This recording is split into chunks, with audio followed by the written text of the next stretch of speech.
Jesus was not forsaken. God did not turn his back on Jesus.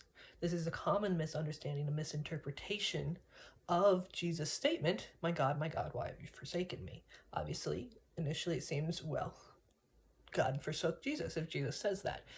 But what Jesus is doing there is calling back to Psalm 22, a messianic psalm, where David is lamenting, my God, why have you forsaken me?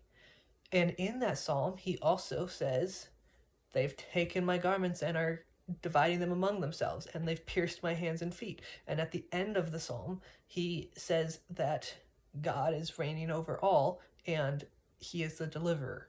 And so what Jesus is doing is calling back to this messianic psalm and saying, hey guys who are watching me die and suffer, this is what's going on. This is the fulfillment, right? If you look at the end of the psalm, it's not, my God, why have you forsaken me? It is, God is faithful. God is the Redeemer. God is redeeming through this.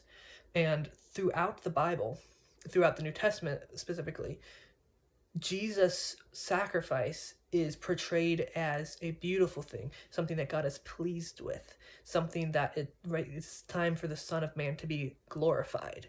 And so nowhere else is it portrayed as though God is turning his back on Jesus, that God is upset by the sin that is covering Jesus.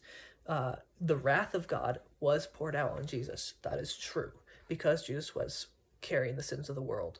But God was pleased by the sacrifice that Jesus made.